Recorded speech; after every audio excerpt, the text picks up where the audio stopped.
próximo a falar nesta tarde é o Dr. Luiz Guilherme Teixeira dos Santos, médico urologista. Dr. Luiz, o senhor tem 5 minutos a partir de agora. Boa tarde. Ok. Boa tarde a todos. É um grande prazer estar aqui com todos, principalmente o nosso querido secretário, Dr. Elion Gotti.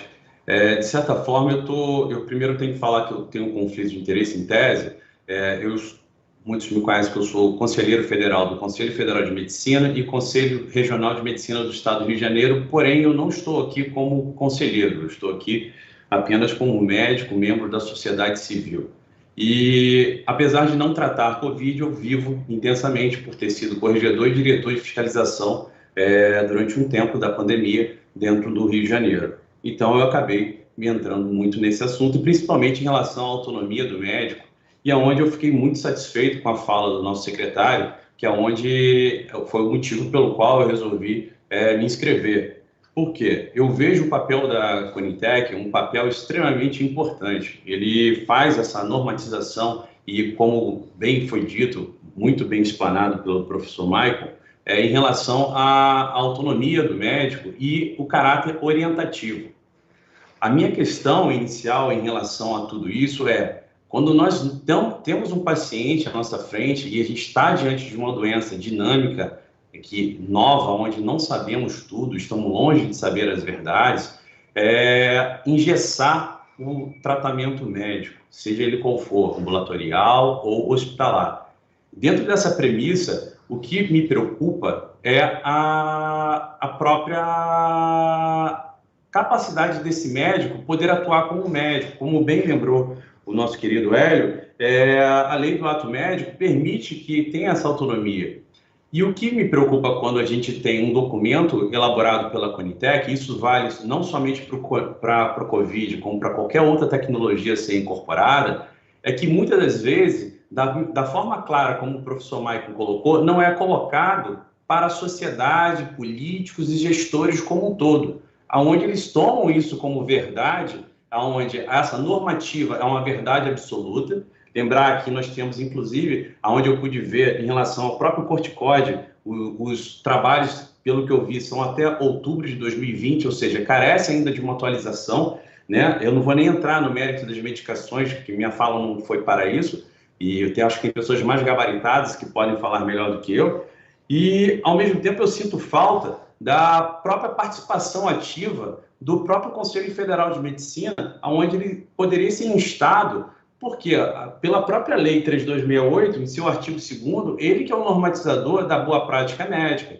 E por que eu estou falando isso tudo? Porque eu vejo diariamente médicos sendo cerceados por gestores, médicos sendo cerceados por políticos, médicos sendo cerceados por jornalistas, médicos sendo cerceados por a sociedade como um todo, porque a sua autonomia está sendo totalmente prejudicada pela forma como está sendo feita. Longe de mim querer dizer que a Conitec tem algum tipo de ingerência sobre isso.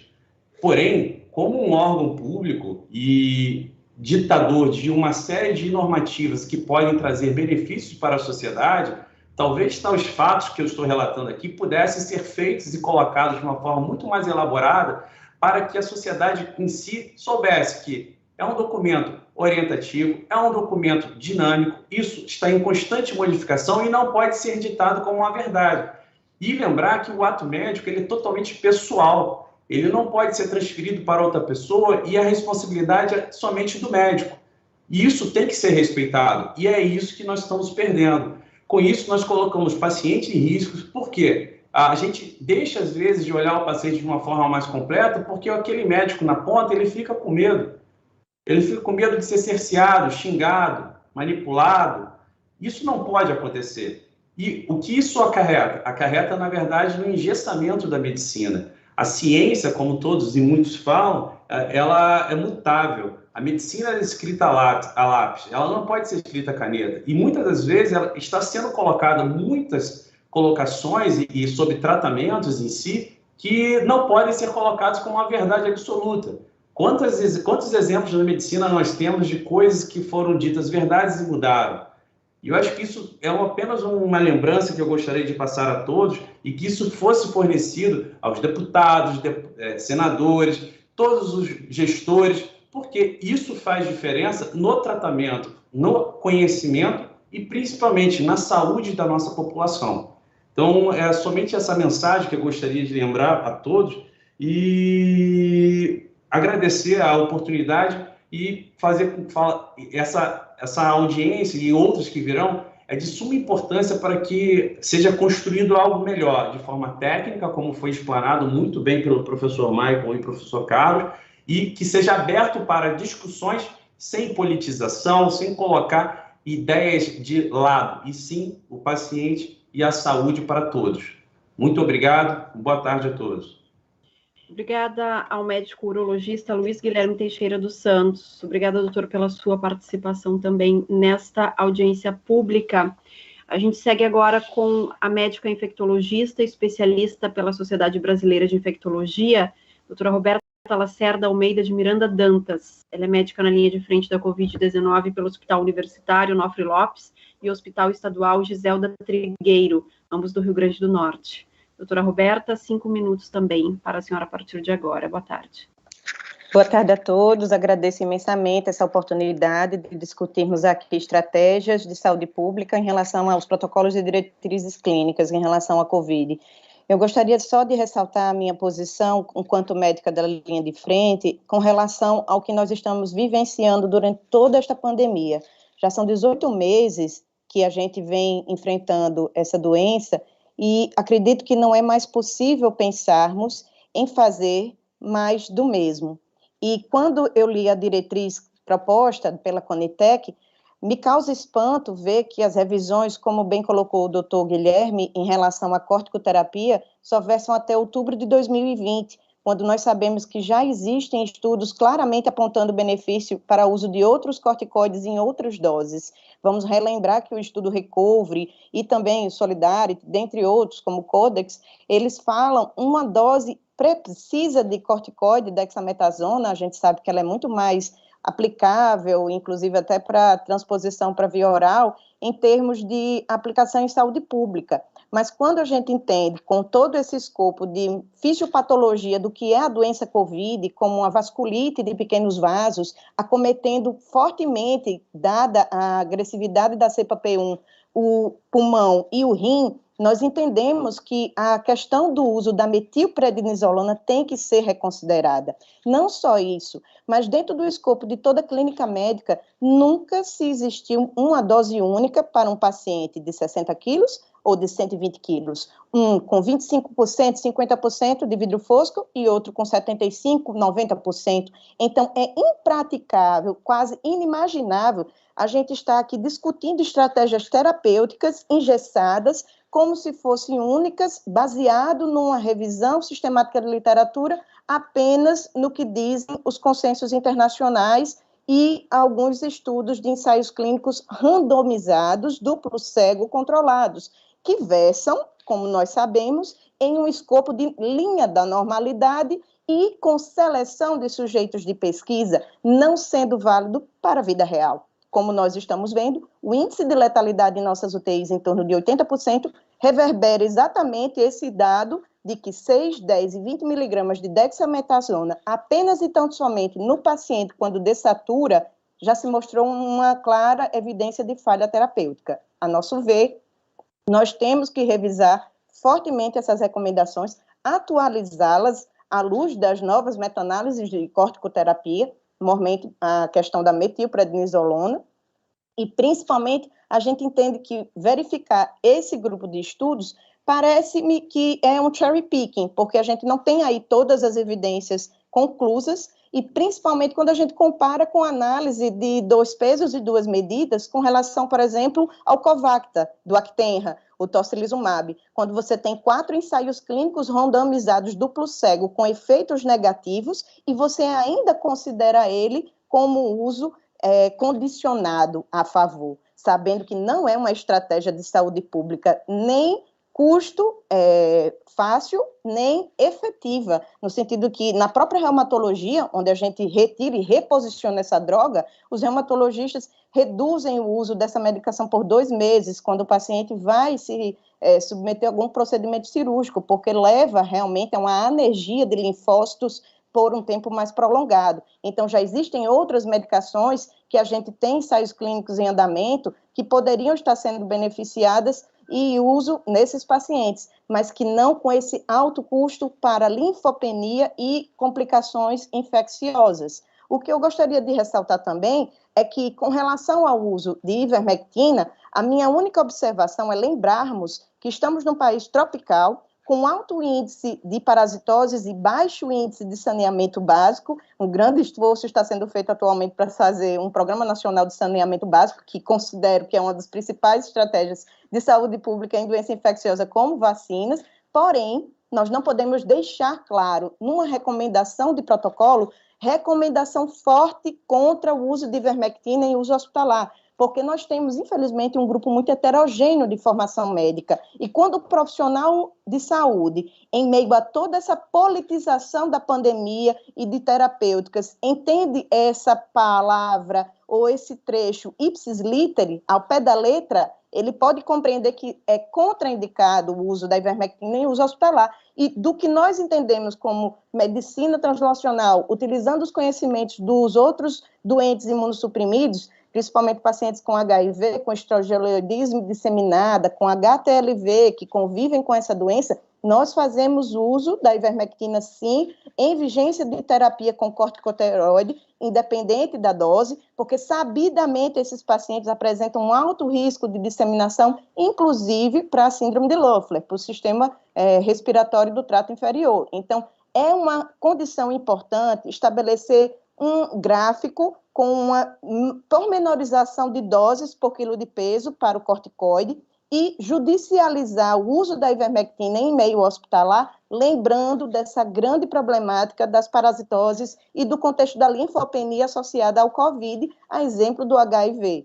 Era essas considerações que eu teria, não sei se eu já cumpri o tempo que estava proposto.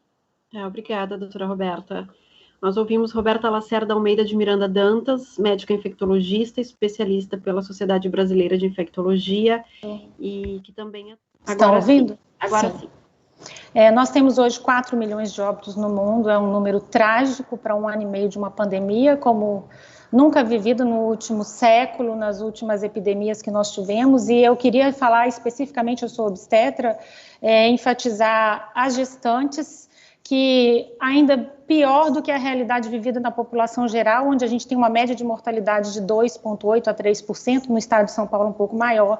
A nossa mortalidade, letalidade das gestantes com Covid é em média 7% e nós chegamos a 11% no início desse ano. Então nós temos aí gestantes 2,5 a 4 vezes com uma taxa maior de letalidade, e aqui eu considero sim as ações médicas terapêuticas o grande diferencial. Então, nós precisamos mudar esse cenário a nível de atenção a subgrupos, como gestantes, como imunossuprimidos. Eu não estou conseguindo passar. Assim, já foi. Eu já tratei mais de 50, 60 gestantes com 0 de tubo, 0 de óbito, a maioria em fase 2 inflamada.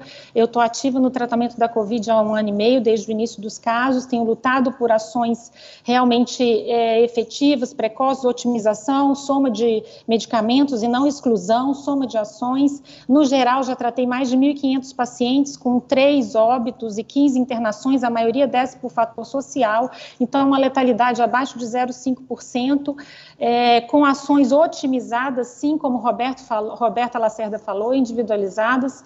Essa publicação da Lancet de janeiro mostrou a nossa realidade epidemiológica no Brasil, que é uma média de 60% de letalidade nas nossas UTIs. Então, eu questiono o isolar sem tratar, o esperar ficar grave, a subdose terapêutica nos nossos hospitais, se realmente tem sido ações efetivas. Esse cenário não mudou para melhor, esse cenário mudou para pior a partir de P1 e das mutações que nós temos pegado agora, recente, com várias mutações aí se somando.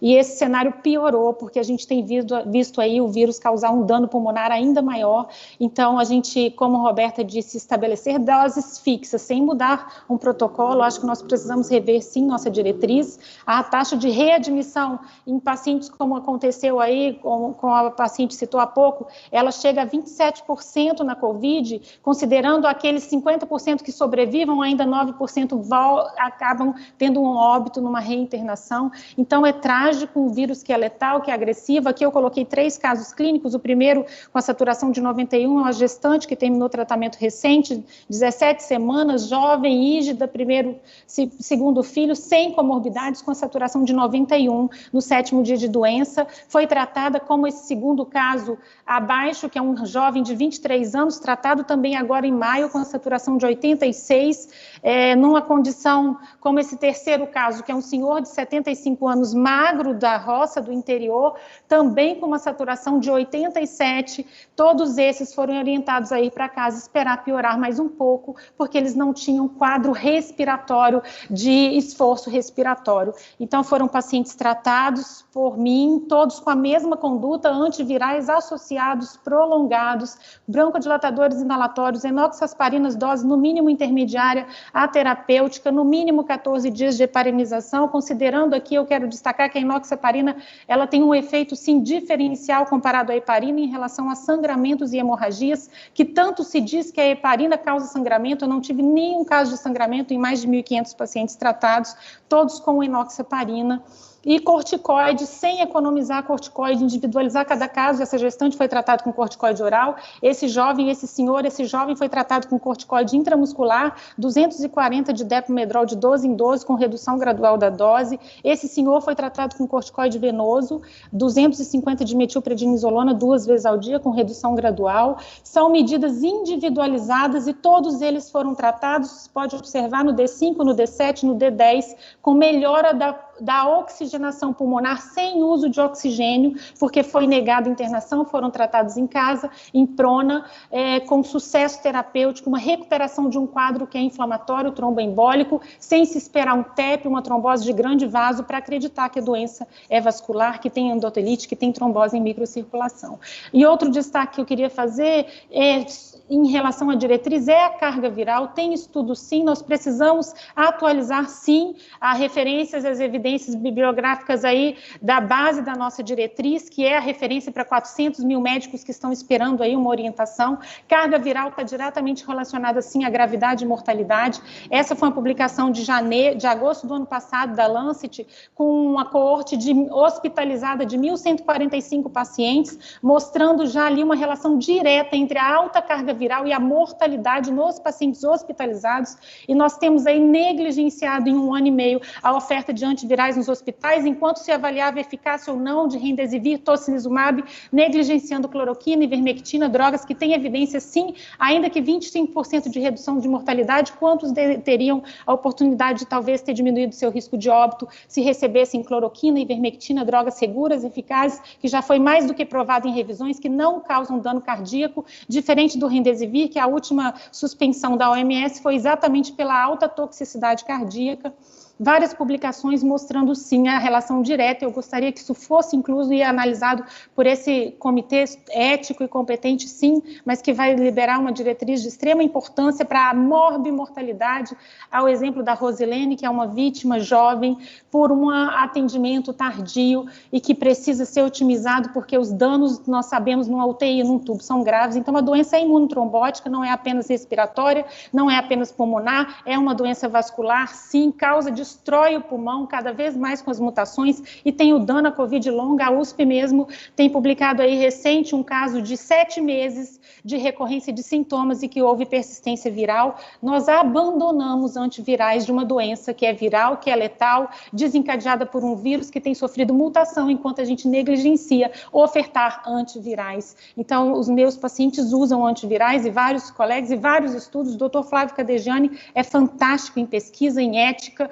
estudos sem nenhum conflito de interesse, tirando dinheiro do próprio bolso, com nível de qualidade inquestionável, aprovado em revistas internacionais, mostrando aí sim que tanto hidroxicloroquina, ivermectina, nitazoxanida, proxalutamida têm benefícios gigantes em relação à redução de mortalidade, como é a proxalutamida, que foi publicado agora, e nós estamos diante de mutações que têm desafiado os nossos colegas intensivistas, então é preciso somar esforços e não ignorar aqueles que têm, como nós aqui viemos, nos disponibilizamos a dizer que funciona. Esperar um nível de evidência 1A para todas as drogas, me desculpe, é ser omisso numa pandemia em tamanha letalidade. Nós temos nível de evidência 1A para 8,5% das medicações em cardiologia, que são a principal causa de óbito. Sim. Desculpa lhe interromper, só para que a senhora já encaminhe para o final, por favor, que nós já alcançamos o tempo. Então, nós já temos aí todas as drogas entre nível A e B de evidência e não precisamos esperar maior evidência. Então, são todos os estudos aí de benefício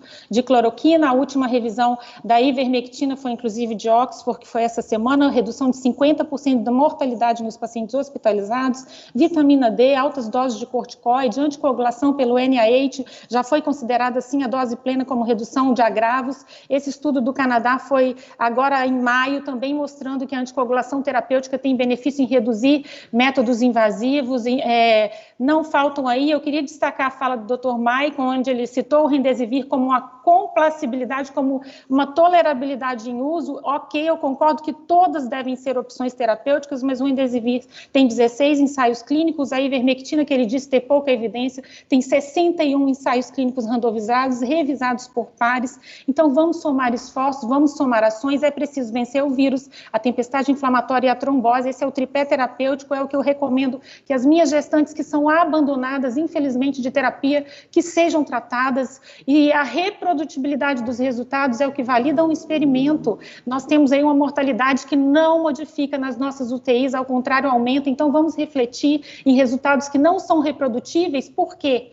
É preciso ajustar a dose de corticoide, otimizar a enoxaparina, associar antivirais, otimizar o que a gente tem, Remdesivir, sim, se é a última opção de resposta, tocilizumab, o que nós podemos são ações a se somar e não mais esperar ficar grave e desaturar para internar, porque a gente sabe que quanto mais grave, maior a letalidade. Por que esperar esse pulmão de 50% de lesão se eu posso tratar 10% com corticoide, enoxaparina, antiviral, corticoides inalatórios e vencer a doença sem esperar chegar a tamanho dano, sequela e menor chance de cura? Então, vamos permanecer com o protocolo fixo, conduta médica limitada diante de um insucesso terapêutico relativo, sim, para uma doença que é grave e letal. Eu espero que seja ofertada aqui oportunidades de condutas complacentes para casos individualizados, otimização de doses, respeito da autonomia dos médicos em linha de ponta, evidências, sim, mais atualizadas e somadas e não selecionadas, e não orientar que o paciente fica grave. Qual o nível de evidência para uma recomendação de orientar desaturar primeiro? Eu queria que todos refletissem onde está o nível de evidência, se nós estamos aqui falando de evidência e de bioética para salvar vidas. Não há nenhum nível de evidência, ao contrário, a comprovação de que esperar desaturar é tarde demais. Obrigada e desculpe a delonga.